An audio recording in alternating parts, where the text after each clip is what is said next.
E o nosso canal tem o prazer de receber hoje o Dr. Luiz Vicente Berti. Ele é cirurgião do aparelho digestivo e conversa com a gente a respeito da cirurgia para diabetes.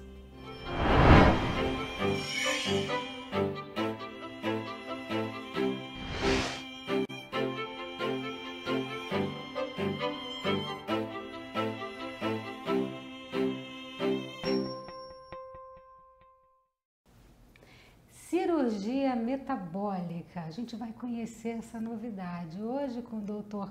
Luiz Vicente Berti. Conversa com a gente a respeito desse assunto. Muito obrigada, doutor, pela sua participação aqui no nosso canal. É sempre um prazer a gente poder falar da cirurgia para o diabetes, né? Nós começamos há 30 anos atrás como cirurgia bariátrica. Baros é pressão, é peso. E nós começamos a operar e nós vimos que imediatamente após a cirurgia, esses pacientes a gente tinha que tirar os remédios para o diabetes tipo 2. Vamos fazer uma pausa aqui e explicar o que é o diabetes, né? Sim, é isso que eu ia pedir ao senhor. Vamos falar primeiro sobre o diabetes, né? Para quem não conhece, a gente fala rapidamente a respeito do assunto. Nós temos, para ficar fácil, dois tipos de diabetes. O tipo 1 é aquela pessoa que nasce, o pâncreas, que é o órgão que produz a insulina, ele não funciona. Então, aquele nenezinho que depois com 1, 2, 3 anos de idade, descobre-se que ele tem um açúcar no sangue muito grande, a glicemia. E aí, nesse momento, começa a usar insulina, porque não tem remédio que faça isso. Essa é a diabetes tipo 1, ou seja, meu pâncreas não funciona. Já nasceu assim. Com a insuficiência pancreática da produção de insulina. Ele não funciona para a insulina. Existe o diabetes tipo 1 que aparece, né, mais para frente, mas é uma doença mais rara. Mas para ficar fácil, vamos ficar com o tipo 2. Então, o tipo 1 é esse, né? Não tem jeito, tem que tomar para esse a gente tem a insulina e ainda caminha um pouco a cirurgia para o transplante de pâncreas. Então, nós teríamos que pegar um pâncreas novo e colocar. Então, isso é uma outra coisa. Nós vamos falar aqui, quando a gente se referir a diabetes agora, nós estaremos falando do diabetes tipo 2. Tá. Que hoje ele até se chama diabesidade. Por quê? Você imagina que eu tenho uma conta rápida. Eu como todo dia 10 gramas de doce, carboidrato. E meu corpo só precisa de 3. O que o pâncreas faz? Ele produz 7 ml de insulina. 10 menos 7, 3, zerou minha conta. Aí eu começo a engordar. E de todos os estragos que a célula de gordura faz, o principal é que ela rouba essa insulina. Então, o pâncreas produz, a célula de gordura rouba a insulina e essa insulina não consegue combater o açúcar. Então, agora você come os mesmos 10 gramas, o pâncreas está produzindo os 300, em vez de 7, ele produz 300, mas mesmo assim o roubo é tão grande que vai chegar às vezes 2. 10 menos 2, 8, ou seja, você comeu mais, você não aumentou o que você come, mas devido a esse roubo da insulina, isso começa a subir muito rápido. E quanto mais a pessoa engorda, maior esse roubo tem.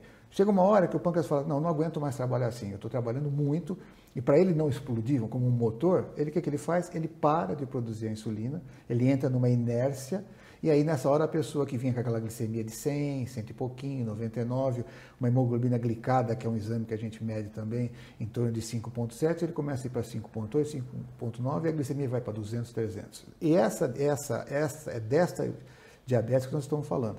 E é nessa área que a gente vai atuar. Então, o tipo 1, nasci sem meu pâncreas funcionar, essa é uma coisa. O que nós vamos falar agora é o tipo 2, também chamado de obesidade, que está relacionado com quanto mais peso eu tenho, maior esse roubo. Mas ela está sempre relacionada ao excesso de peso, doutor? Sim, sempre. Essa é o diabetes tipo 2. Tipo 2, é muito raro você ver. Nós não estamos falando, por exemplo, de pessoas com 300 quilos. Nós estamos falando de pessoas que passaram do IMC. Só para a gente entender, o IMC, peso vezes altura.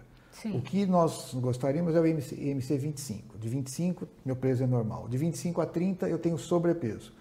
É um problema? Não, mas eu preciso, é como estaria o sinal... Precisa ter atenção, né? O sinal ficou amarelo, dá para passar? Dá, mas né, se puder parar, para. Quando o sinal fica vermelho, ou seja, eu não posso mais, é quando o IMC passou de 30. Sim. 30 é obesidade. E obesidade não é falta de vontade, obesidade as pessoas não são obesas porque querem. Obesidade é uma doença crônica que não tem cura, tem tratamento. Então, quando eu entro nesse patamar do 30, eu começo a ter obesidade, eu começo a desenvolver essa resistência à produção de insulina, que é esse roubo. E quanto mais eu vou aumentando o meu peso, mais essa resistência. Então, às vezes a gente tem aquela pessoa com aquele abdômen volumoso, ele não é não tem 200 quilos, às vezes ele tem 80, 90, 100 quilos, tem um MC de 31, 32, 33, não é um obeso mórbido, mas ele tem toda a gordura visceral, localizada. E a gordura visceral, que é a perigosa, é a que dá o diabetes, é o que dá a hipertensão, é a que vai fazer uma série de doenças. Então, essa pessoa obesa Até uns anos atrás, ela não tinha um tratamento. Ou seja, ela tinha um tratamento, mas quando falhava, você não tinha uma outra porta, você não tinha uma luz no fim do túnel. Aí nós vimos que essa cirurgia que a gente fazia para a obesidade, onde você mexia no estômago e mexia no intestino, ela começava a fazer com que a gente conseguia controlar o diabetes. Não curar, mas controlar. E aí nós começamos a estudar cada vez mais, descobrimos uma série de hormônios que são produzidos no intestino, e nós vimos que a cirurgia fazia com que diminuía alguns hormônios que davam o excesso de fome, como a grelina, e aumentavam outros que faziam o pâncreas trabalhar melhor. É como se colocasse uma gasolina aditivada no pâncreas, que é o GLP-1, o GIP. E a cirurgia ela fazia isso. No primeiro momento a gente não conhecia tudo isso. Com o passar dos anos nós fomos conhecendo, e isso fez com que as pessoas deixassem de ser diabéticas. Do jeito que elas iam emagrecendo, iam controlando a sua doença. Mas, doutor, realmente as suas explicações são maravilhosas, mas eu tenho certeza que as pessoas que estão em casa, muitas delas têm a dúvida de hereditariedade, né? Se existe ou não uma relação geneticamente comprovada, como é que funciona isso? Sempre. Essas doenças, elas têm, todos nós trazemos o DNA. Se você quiser voltar, entrar... Vamos imaginar que quando nós estreamos nesse mundo, a gente era um bicho meio fraco. Quando nós começamos aqui, nós desenvolvemos duas características muito importantes. Quando eu como um pouco a mais do que eu preciso, meu corpo acha ótimo, ele guarda. E nosso corpo só aprendeu a guardar a energia de uma única forma, na forma de gordura. Pior é quando eu como menos do que eu preciso. Então acende um alerta aqui dentro que faz com que eu economize. Ele não sabe se amanhã eu vou conseguir caçar um bicho, se eu vou achar uma fruta para comer. Então, o nosso corpo, a vida inteira, ele está tentando nos defender. Na nossa linha genética, nós não sabemos que nós temos hoje delivery, supermercados e entregam comida em casa. A minha carga genética acha que eu estou procurando comida todo dia. Então, ele precisa me preservar. Então, a obesidade é tão difícil de tratar porque o nosso corpo não acha que é doença, ele acha que é muito bom. Quanto mais gordura eu tenho, mais chance de sobreviver. Só que isso valia quando eu tinha um gasto energético muito grande. Eu caçava, eu andava, eu caminhava. Hoje eu não faço mais nada disso. Então essa velocidade como nós estamos depositando gordura visceral, ela foi ficando muito mais intensa. Hoje a gente tem controle remoto, a gente tem câmbio automático, a gente tem escada rolante, tem uma série de situações que nos faz gastar. E isso foi piorando. Então você está completamente certa que é uma carga genética. Nós vamos ter pessoas que fazem tudo isso e não são diabéticas. Nem todos os obesos são diabéticos, mas 99% dos diabéticos tipo 2 são obesos. Interessante, né? Quer dizer, é uma estatística. Porque muitas pessoas que têm o pai ou a mãe com diabetes acabam desenvolvendo a doença ao longo da vida e aí estão ouvindo assim, estão tentando entender, poxa, mas não sei se a hereditariedade estaria dentro do caso, mas está. A genética, está relacionado. A genética é a base. É a base. Genética é a base. Pois o ambiente que você vive, os hábitos alimentares, o estresse, as outras coisas, isso tudo vai contribuindo para melhorar. Mas a base é a genética. Nós temos, por exemplo, irmãos que um vai ter 140 quilos e o outro tem 90, 80. Claro. E come, às vezes, esse aqui que tem 180, come muito menos do que esse e não se conforma, sofre a vida inteira. Porque fala, doutor, eu não como. Então, não come mesmo. Ele pode comer errado, mas ele não come. Porque esse geneticamente, ele foi, provavelmente naquela época, esse aqui teria morrido e esse sobreviveria, porque ele não reserva, ele gasta muito. Perfeitamente. Bom, doutor, entendido, falamos bastante a respeito da doença em si. Agora vamos entrar na cirurgia, né? Porque as pessoas em casa têm essa curiosidade a respeito da cirurgia metabólica, que ela está sendo muito falada, muito discutida, e a gente gostaria de entender um pouco mais no detalhe como é a cirurgia metabólica para diabetes. Então, aquilo que eu me disse, a gente começou a operar. Então, nós tínhamos uma demanda, pessoas sofrendo a vida inteira, porque eu sempre digo que a obesidade é uma doença do corpo e da alma. E a gente não sabe o que dói mais. E saúde é você estar bem de corpo e alma. E a obesidade, ela consegue ser ruim para tudo, para a sua alma e para o seu corpo. E a cirurgia foi se desenvolvendo, e como eu te disse, a gente foi percebendo que a gente controlava a hipertensão, controlava o diabetes. E nós começamos a entender que o foco não era a obesidade, simplesmente. A obesidade era a ponta do iceberg, mas o que tinha aqui embaixo, abaixo do mar, que era o diabetes, hipertensão, esteatose hepática e uma série de doenças, começaram a ser controladas. Aí nós começamos a estudar, e o que era bariátrica, né, de peso, passou a ser cirurgia bariátrica e metabólica, porque ela começou a ter esse foco de controlar essas doenças. O modelo cirúrgico é a mesma coisa. Vamos imaginar a aspirina. A aspirina você pode tomar para dor de cabeça, Sim. E você pode tomar para afinar o sangue. Então, é o mesmo remédio com duas finalidades. E a cirurgia se provou ser uma grande aspirina. Ela era uma cirurgia que foi para a obesidade, depois nós vimos que ela conseguia melhorar toda essa situação. Então, no final de 2017, novembro, dezembro, o Conselho Federal de Medicina aprovou uma resolução dizendo que aquelas pessoas que têm o índice de massa corpórea entre 30 e 35 e que têm um diabetes tipo 2 não controlado clinicamente, eles podem ser operados, que a cirurgia se mostrou eficaz. Em todo tratamento médico, nós temos que buscar duas coisas, eficiência e eficácia. É como quem passa e quem faz o gol. Um é eficiente e o outro é eficaz. Eu posso ser muito grosso e fazer o gol, e o craque me deixou fazer o gol. E a cirurgia mostrou que ela é o craque e é o fazedor de gol. Ela foi eficiente e foi eficaz.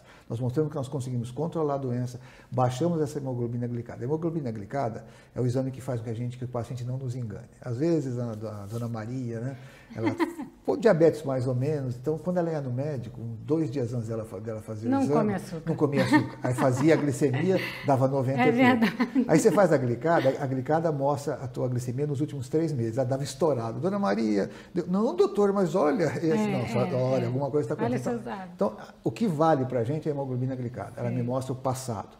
E nós vimos que nós estamos abaixando essa glicada para valores quase que normais. Então, para nós, o que é muito importante é esse controle da hemoglobina glicada. Ele tem mais importância que a glicemia que você faz. Então, quando a gente viu que a gente começou a baixar, o paciente que tinha 8, 9 de glicada veio para 8 e pouquinho, 6, 7, e aí nós conseguimos trazer para um patamar normal, um patamar de controle.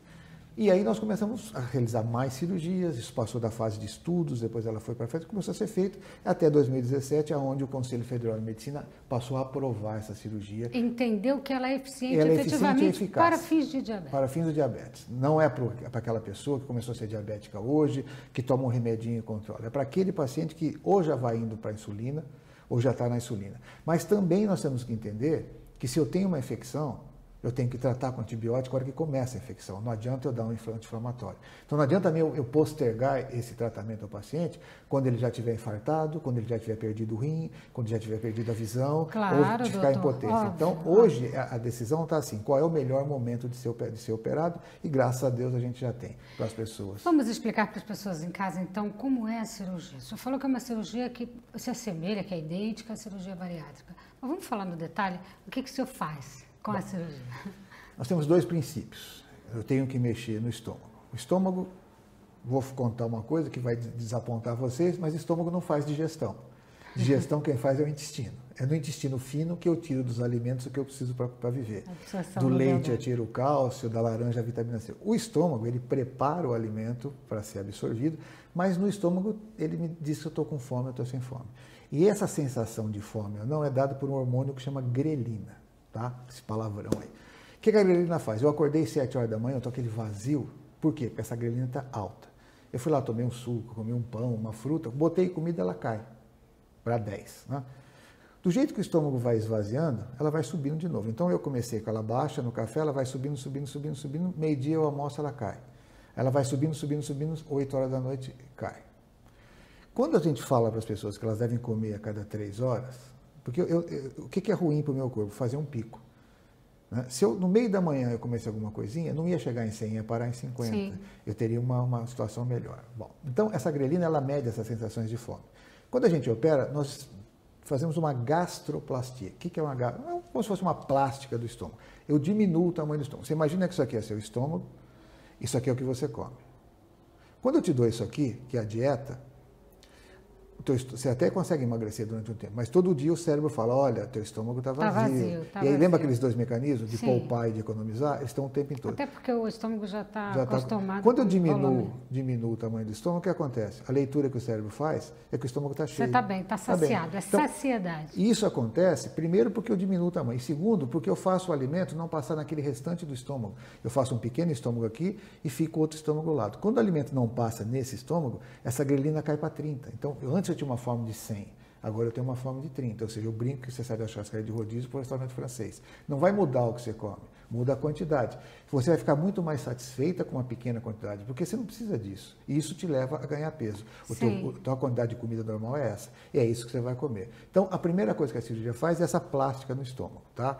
para diminuir esse hormônio que chama grelina. A segunda coisa que a cirurgia faz é um pequeno desvio no intestino. Existe o final do estômago, o começo do intestino, chama duodeno. Quando a comida não passa nesse lugar, ele liga, começa a produzir um hormônio que chama GLP-1. E esse GLP-1 chama mais dois amigos dele lá dentro do intestino, que é o GIP e o PYY, e esses três caras fazem duas coisas. Fazem o estômago esvaziar mais devagar e aquela gasolina aditivada que eu te falei, eles fazem o pâncreas voltar a trabalhar. Assim, ó, compadre, trabalha, que eu estou te dando aqui uma gasolina mais forte, mas fica que eu vou asfaltar a tua estrada melhor, você vai então emagrecer. A produção de insulina começa a produzir melhor, aí a pessoa vai emagrecendo e aquela resistência vai diminuindo. Então, o que a gente faz? A gente mexe no estômago e mexe no intestino. Com isso, eu faço esses hormônios, que são chamados incretinas, que são hormônios que são produzidos no intestino, eles passam a trabalhar. Com isso também, eu começo a mexer na minha flora bacteriana. A gente tem mais de 100 vezes a população mundial morando dentro do nosso intestino. Existem dois principais que são extremamente responsáveis para mim ser magro ou para mim ser gordo. Essa chama microbiota ou microbioma. E esses dois, por exemplo, hoje a gente já sabe que uma criança que nasce de parto cesárea, ele tem uma maior chance de ter esse bichinho que vai levar a ser gordo. E a criança que nasce de parto normal, ela tem a possibilidade de ter o bichinho que vai levar a ser magro. Então, uma pessoa obesa, ela tem esse bicho muito dentro do intestino dela. Com o passar do tempo, com esse desvio que a gente faz no intestino, esse bichinho que faz ser gordo começa a diminuir e o bicho que faz ser magro começa a aumentar. Então a gente mexeu, enganamos o cérebro com o tamanho, diminuímos a tal da grelina, fizemos esses hormônios aumentar e melhoramos a flora intestinal para que tenha essa compensação. Então por isso que a gente tem que mexer no intestino e mexer no estômago. É isso que a gente faz. Mas, olha, o assunto não é brincadeira, hein? É extenso. Para entender toda essa estrutura cirúrgica, vamos então a uma pergunta básica, assim, para entendimento de todos. Percentual de sucesso, doutor? Doença crônica não tem cura, tem tratamento. E como a cirurgia da obesidade, a cirurgia metabólica tem um tripé, né, para se sustentar para o resto da vida. Eu não estou preocupado com o primeiro, com o segundo, com o terceiro, com o quarto. Estou preocupado daqui 10, 15 anos. E as pessoas precisam entender que existe uma mudança de comportamento. Então, esse tripé, que vai me dar uma base, é atividade física. A cirurgia, ela te tira daqui e te coloca aqui. O ficar aqui para o resto da vida depende de eu entender que o sedentarismo ele é ruim para tudo. Então, eu preciso incorporar atividade física na minha vida. Segundo, eu preciso me manter bem emocionalmente. Quando a gente está perguntando para os pacientes que vão operar o hábito alimentar delas, a gente tem a pergunta, como é que é o chocolate na sua vida? Ah, doutor, eu adoro chocolate. Quando mais? Na tensão pré-menstrual, então eu como toda hora. A serotonina é o hormônio que modula o humor. Quando ela cai, você tem a necessidade dela, você está down, você está deprimida, você está chateado. Aí come aquele pedacinho de chocolate e dá uma coisa boa. Por quê? O lugar mais rápido que você encontra a serotonina fora a farmácia é no chocolate. Então, o emocional está muito ligado ao peso. Às vezes as pessoas estão tristes, elas vão comer.